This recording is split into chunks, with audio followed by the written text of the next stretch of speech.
Bonjour, ici Frédéric Langourieux, le coach mental des traders. Alors j'en profite pour dire dès le début de la vidéo, parce que souvent je le dis à la fin, pensez à vous abonner si vous n'êtes pas encore pour en recevoir une signification chaque fois qu'il y a une nouvelle vidéo qui sort. Et puis pensez à mettre un petit pouce si vous aimez la vidéo, en cours de vidéo. Dès maintenant, vous pouvez toujours le retirer après derrière aussi, ou à la fin, mais pensez à le mettre.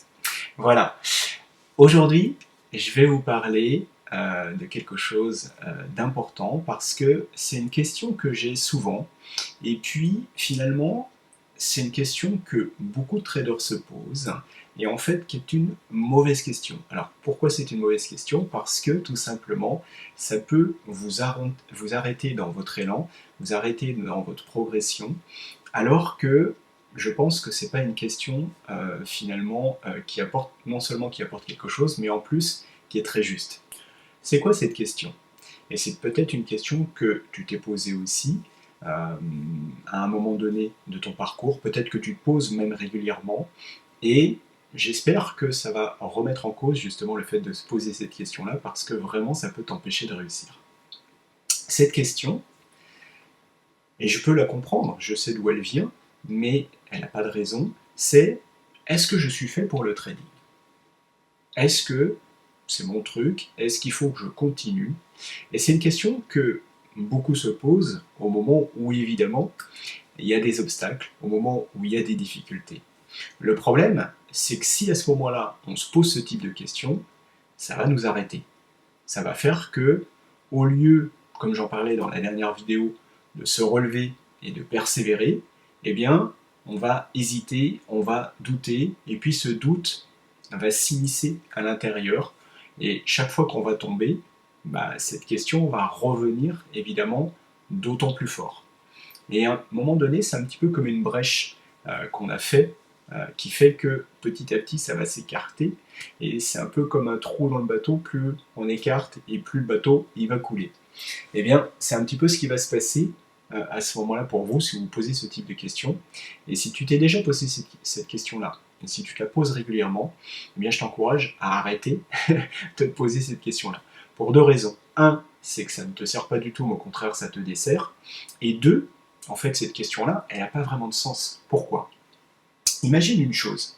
Si, quand tu as appris à marcher, tu t'étais posé cette question à chaque fois que tu tombes. Et à un moment donné, certainement, tu ne serais pas relevé, tu aurais laissé tomber, et finalement, tu n'aurais jamais appris à marcher.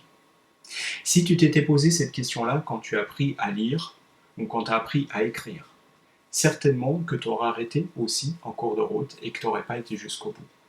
Si tu te posais cette question-là, peut-être, et tu t'étais posé cette question-là, dans le passé, par exemple par rapport à ton travail, ou par rapport peut-être à une discipline comme le sport, ou d'apprendre un instrument de musique, certainement aussi que tu n'aurais pas été jusqu'au bout.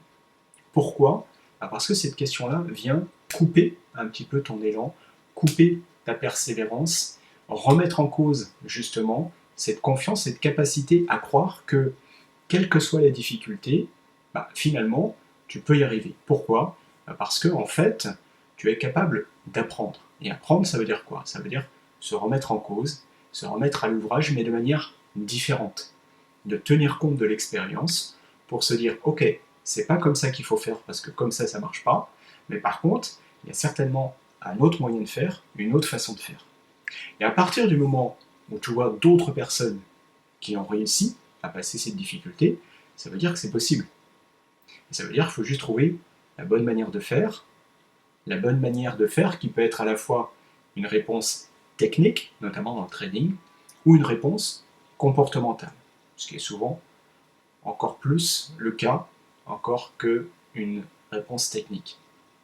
Et à ce moment-là, si tu vois que d'autres peuvent le faire et d'autres y arrivent, eh bien, il faut juste se poser la question, comment ils font? Et ensuite, comment tu peux faire la même chose? Et c'est la même chose dans tout. Dans toute discipline, on peut effectivement remettre en cause la manière de faire, mais remettre en cause sa capacité à apprendre, sa capacité à intégrer le savoir-faire et le savoir-être nécessaire pour réussir, eh bien ça c'est pas utile.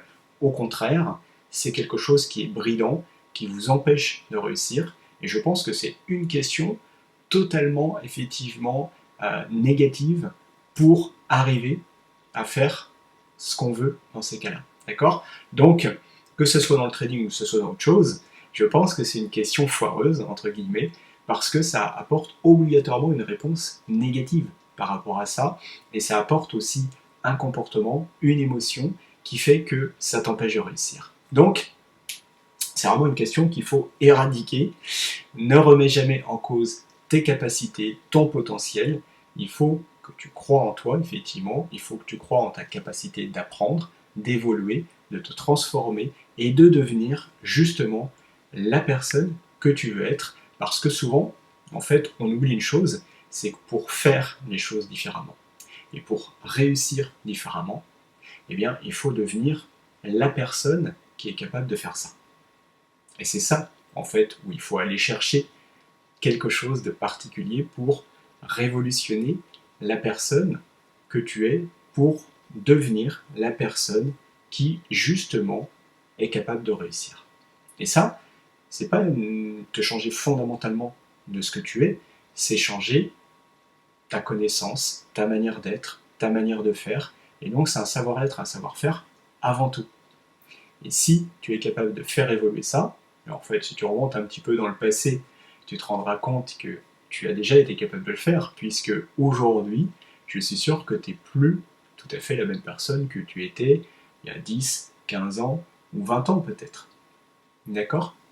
On évolue systématiquement, qu'on le veuille d'ailleurs, ou qu'on ne le veuille pas en général, mais cette capacité à évoluer, eh bien c'est juste, en fait, en prendre un petit peu les commandes et l'orienter dans une direction bien particulière qui va te permettre de réussir ce que tu veux. Et c'est exactement ce qu'on fait, notamment moi dans les groupes que j'accompagne, c'est finalement ça fondamentalement. Okay, dans le programme Trader Pro Attitude, justement, c'est comment on développe cette capacité effectivement de comportement, cette capacité de manière de penser, de manière de voir, qui va permettre de devenir un trader rentable régulièrement.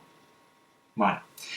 Pense à mettre le petit pouce, pense à t'abonner si ce n'est pas là encore fait, et puis je te souhaite une excellente journée et je te dis à très bientôt.